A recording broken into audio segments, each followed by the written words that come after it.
Welcome to This Week in Local, a Localogy podcast featuring lively conversations about the local digital ecosystem, hosted by Localogy analysts Mike Boland and Charles Loughlin. Hi everyone, it's Mike Boland, Senior Analyst at Localogy, and for this episode of This Week in Local, we're doing something different. We're launching a series within the weekly flow of episodes that will pluck the best content from Localogy's L23 conference, which took place recently in San Diego. So today we're featuring our on-stage fireside chat with Unity Global Head of Retail Solutions, Sara Oberst. So a lot of people don't know that Unity actually has a sizable services business.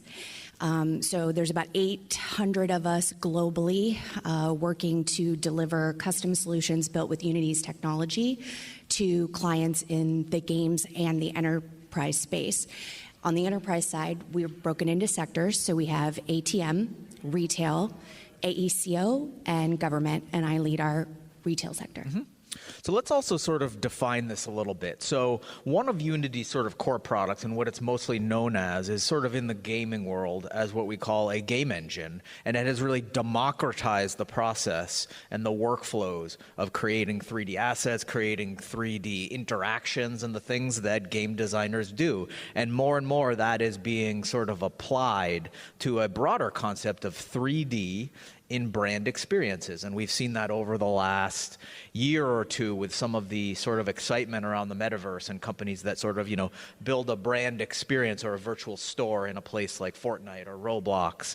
And this plays out in a number of different ways, but there's a lot of people out there that think, and I'm one of them, that this concept of a game engine or 3D creation will be as pervasive and as core to any sort of brand that we now see in functions like CRM and payroll and things like that. It's just going to be a key asset.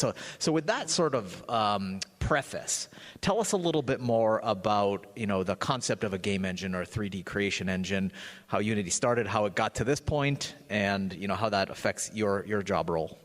Yeah, so great point about sort of the prevalence, and I mean that's the reason why I came to Unity from IBM, is I really do believe that real-time 3D is going to sort of be the next mobile in terms of brand transformation and reaching consumers and creating delightful experiences.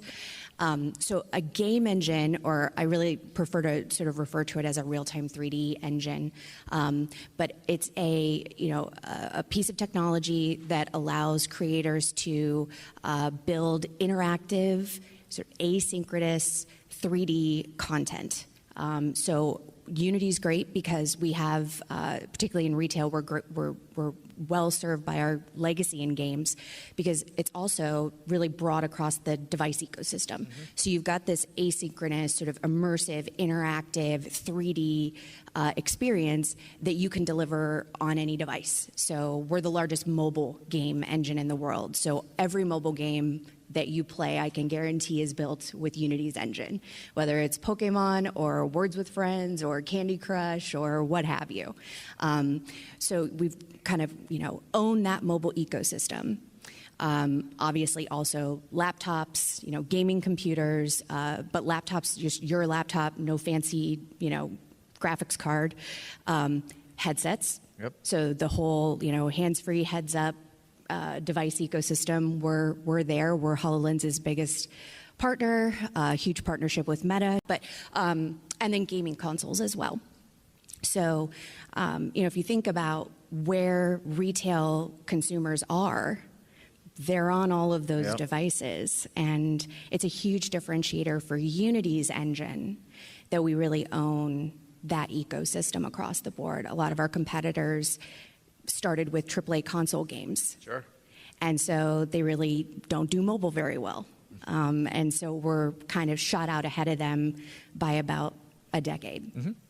Now, taking lead from what's happening in the gaming world, as it transitions into opportunities for brands, let's sort of ground this in some tangible examples. And we've talked about a few of those. Some of them you've all heard of, like, for example, product try-ons, having a 3D model, a pair of shoes, a pair of sunglasses through sort of an AR interface. That's just one. Mm-hmm. There's others. I mentioned one such as a brand, establishing a space, a branded space within a place like Fortnite or Roblox or some of these 3D synchronous environments. That's probably another one. So let's go through all the examples of the ways that you're working with brands to help them get more 3D. Great. So we have, really, the use cases are endless, but there are 3 primary use cases that we're serving as priorities for retail clients right now. So the first one is, just as you mentioned, that sort of digital overlay on the physical world, the AR try-on of my Gucci handbag, the eBay try-on of my vintage Jordans, mm-hmm. And IKEA app, sort of try this chair in my house, make sure it looks good, and so on and so forth. The second one is, once you have those 3D assets, the digital twin of your physical product, you might as well use it as much as you can, right? You get your money's worth. So we have a solution called virtual photography. So I'm sure a lot of you guys know social media marketing. It is a content-hungry beast. It is hard to feed. Yep. So we have essentially a 3D master model inside a tool called Forma. You can then bring in all kinds of variants, color, texture, customization, accessories getting sort of added on, and you can configure a net new product with all those variations applied to it. And then you can either export that as a file you can use for AR or high resolution still. Yep. And so you can kind of, little 360 3D spinner on your PDP page. Yep. All that kind of good stuff. So virtual photography is huge. You can also shoot it on a virtual environment background. Mm-hmm. So we have an eyewear company. They sort of make all the eyeglasses in the world for every brand in Italy. They didn't want to pay to go shoot models on the beach in Turks and Caicos, and then on the street in Venice, and then, on the runway in Paris.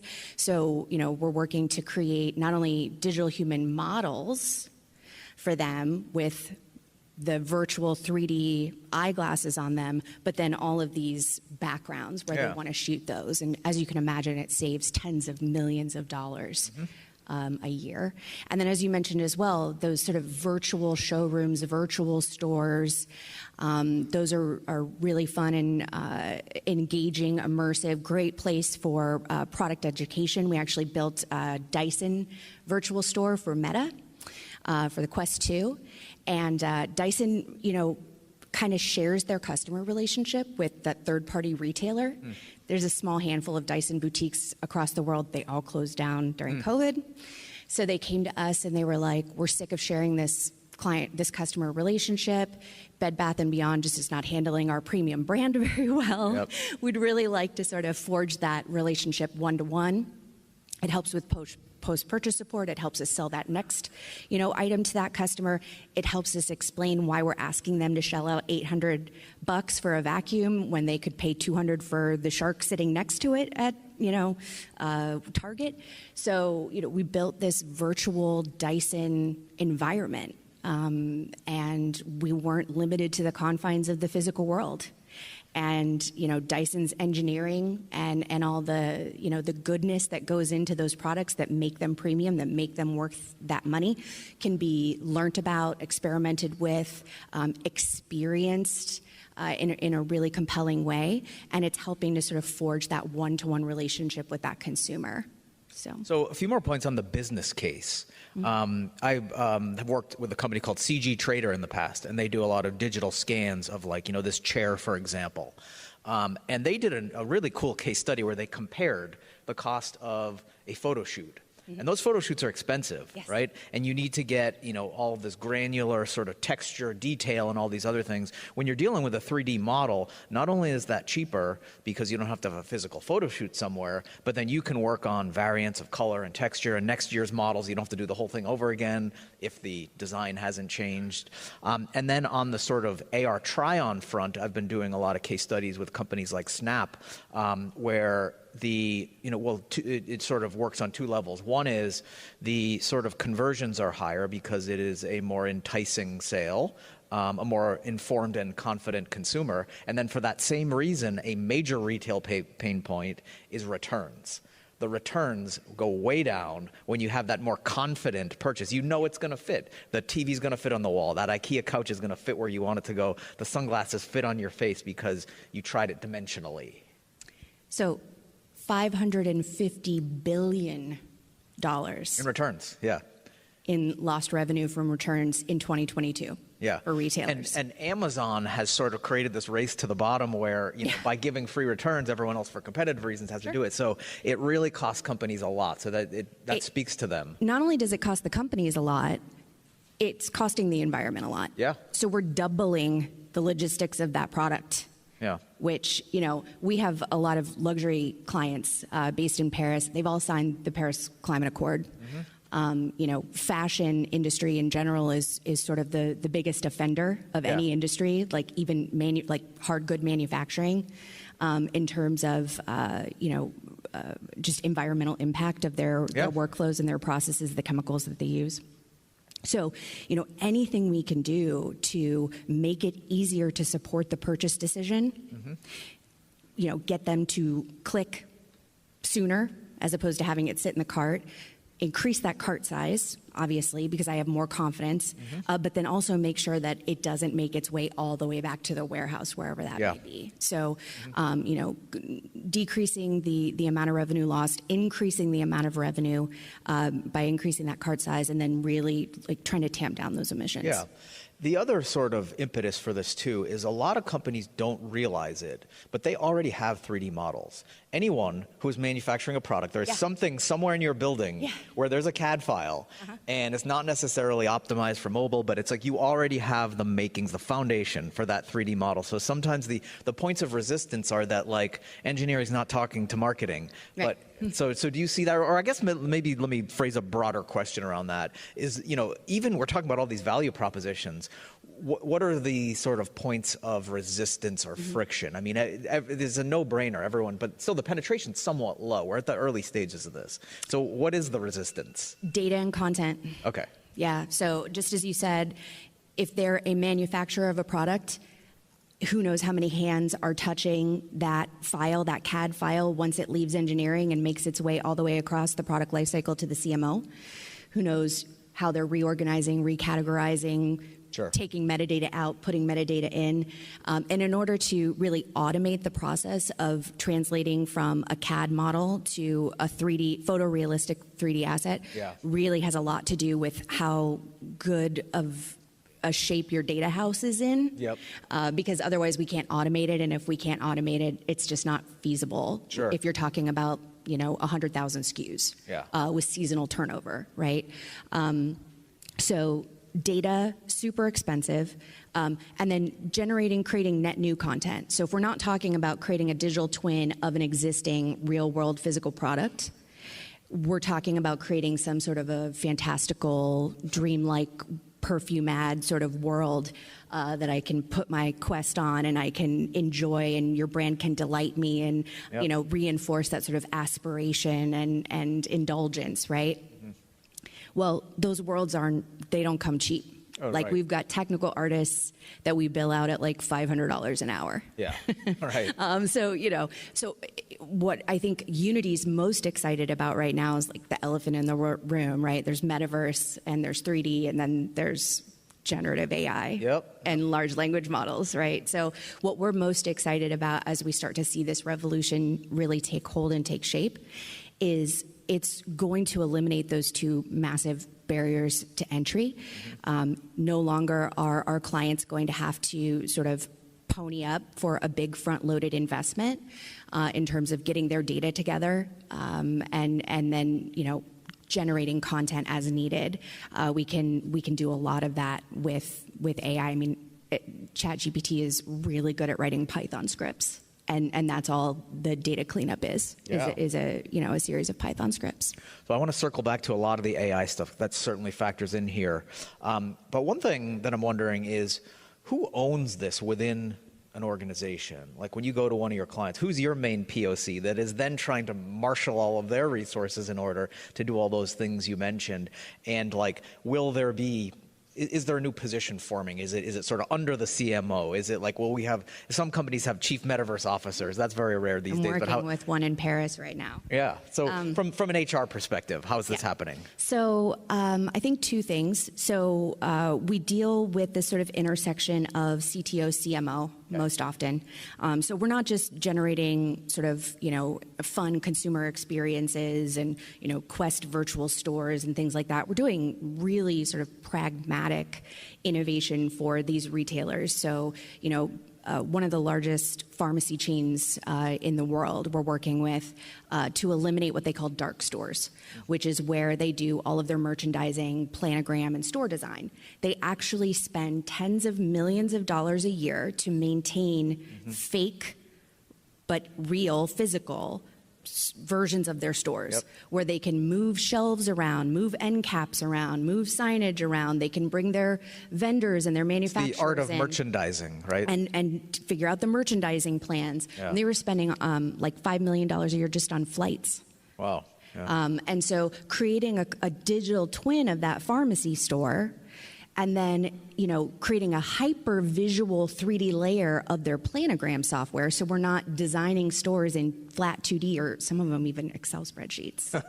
Where you can really, if I move this shelving unit or I move this end cap in real time because it's bidirectional, on an iPad, my chief of stores or my regional managers who are responsible for maintaining that merchandising can see what I'm moving around. They can see that I'm putting, the shampoo here, and it's all completely, millimeter accurate, in real time, in 3D, super visual.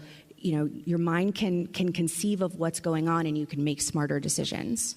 Kellogg's did that, I think, with Accenture. There's a case study I read once where they did a fully virtual space in terms of product placement, shelf placement, and they were able to not only save costs, but the sort of VR-based testing where they had consumers go through, was great because they could also test like biometrics, eye tracking, where your eye is going on the shelf. But I guess the main point is to do that in a virtual environment is very cost efficient.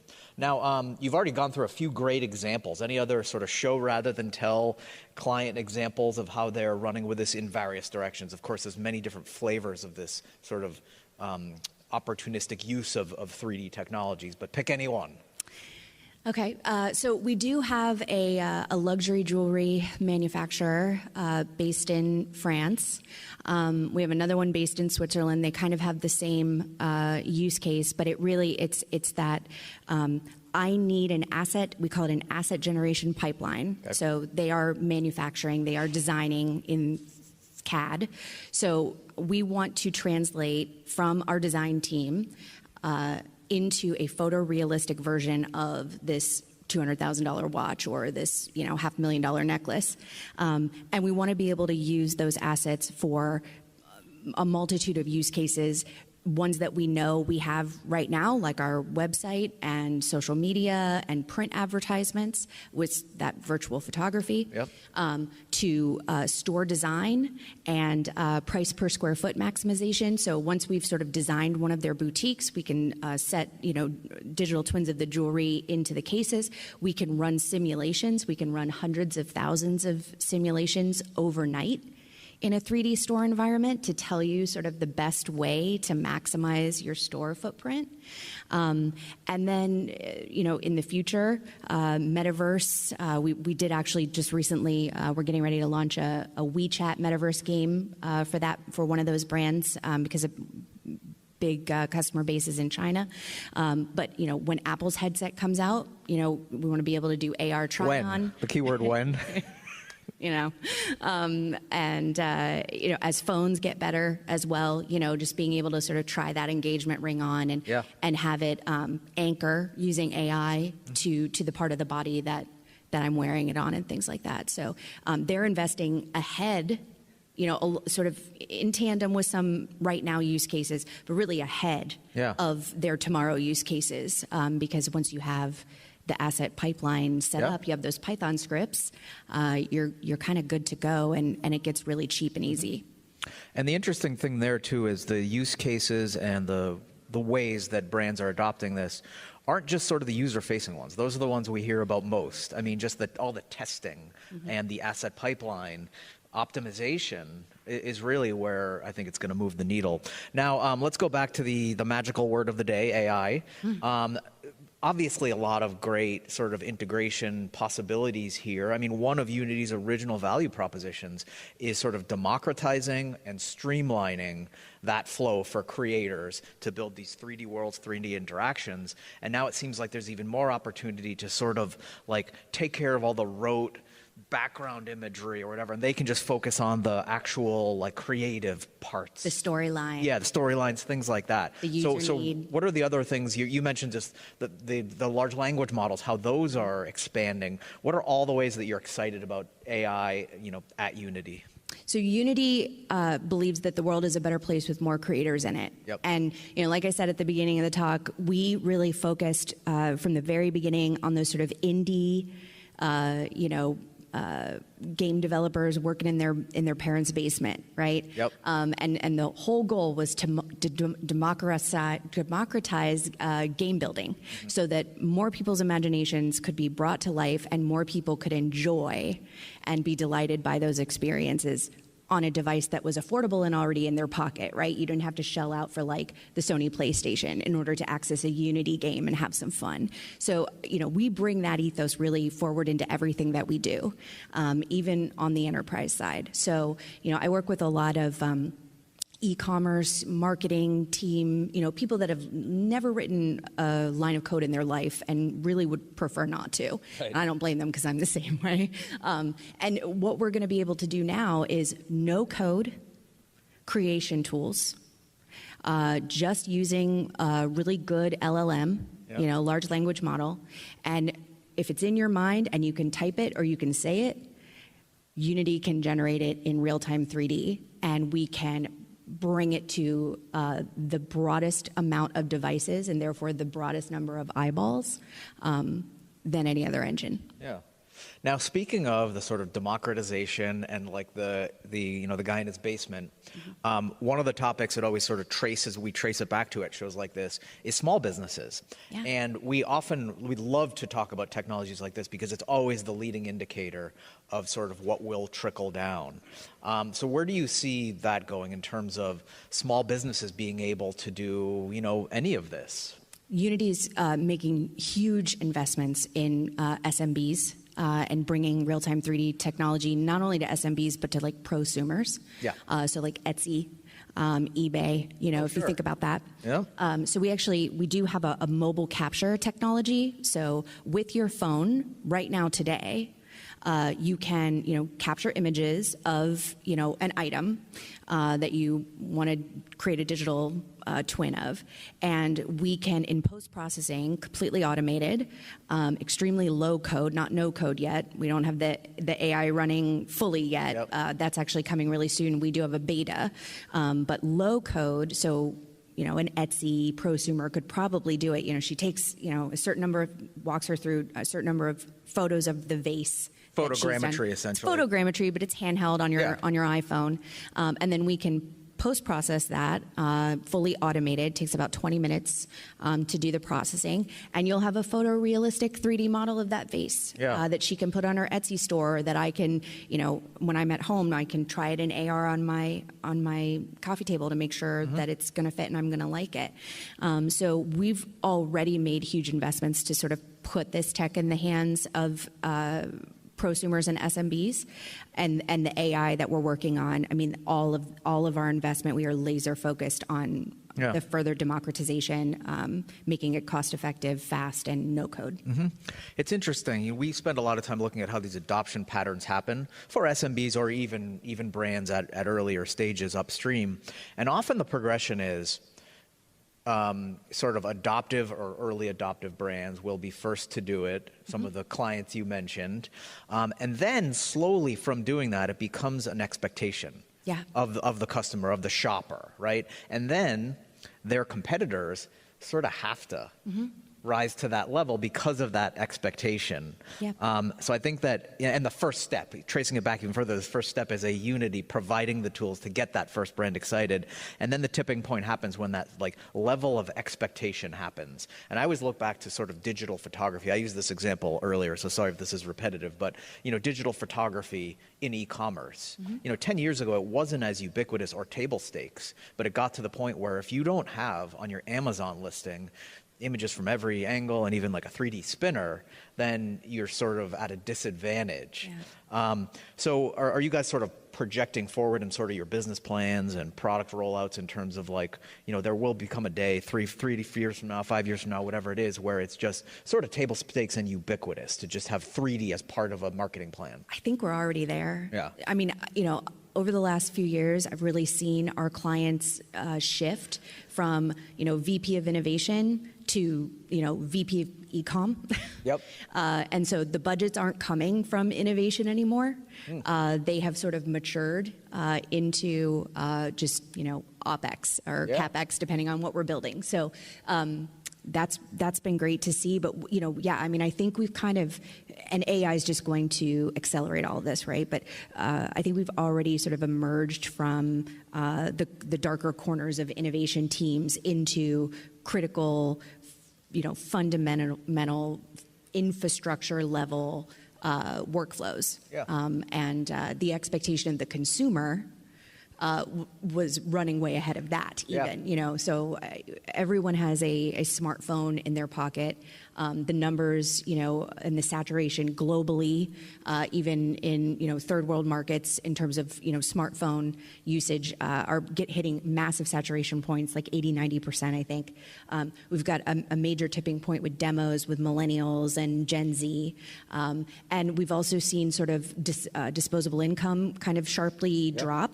So as these consumers that are this younger demo, who are already gamers and interactive, immersive experience people, are being more discretionary about how they spend their money, the expectation is I will spend on a brand that gives me an experience that makes me feel like I belong, that makes me feel good, that delights me. And it's sort of a shift almost from these hard quantitative KPIs around the e-com, the marketing team, to some more of the qualitative stuff, because you're starting to see some of the softer qualitative data is what's really pushing the purchase. Yeah. And you bring up a good point too, that, Gen Z gamers, camera natives, as they sort of cycle into the adult consumer buying empowered population, that's going to be another thing that accelerates all this. So we're about out of time, but just the last question, what's sort of your advice for like the first steps for any brand that you're working with or any brand out there? This may seem sort of intimidating, is getting into this world of 3D. What's the best thing to do, sort of just, first steps to, get 3D ready? Yeah. Work on, maybe walk down the hall to engineering and find out if you do have that CAD model, or what are the things they could be doing today? Well, I think really thinking about user need. The AR try-on is a great sort of user need use case. It was born out of some serious pain points for the brands, but which started as serious pain point for the customer. Yep. How do I know this thing is really going to fit? Yes, it's my size. Okay, I see the measurements. I understand the numbers, kind of. People don't usually, but how's it going to fit me? Yeah. So you've got to start with the user need, and I see while an asset in generation pipeline is really core and foundational to powering all of these different use cases across the business, I think we often see clients coming in with one use case that's solving a major pain point, and that kind of walks us back into infrastructure. Yep. So, product configurators. How many different ways is there to configure my product, and does my customer really get that? Yeah. Am I really getting the maximum amount of accessories, sold with that first sell? Dyson, do I actually have a relationship with my customer? Do they understand why this vacuum costs so much more, this hairdryer costs so much more than my competitors? Am I educating them? Are they making complete and informed purchase decisions? So find that pain point, and then think about how, getting your customers like hands in the metaverse or whatever, digitally, on that product and in interacting with it could alleviate some of that pain and move my brand forward. That's the win. Great advice and fascinating stuff. Thank you for tuning in to this week's episode of Localogy's This Week in Local with Mike Boland and Charles Loughlin. Be sure to subscribe for more.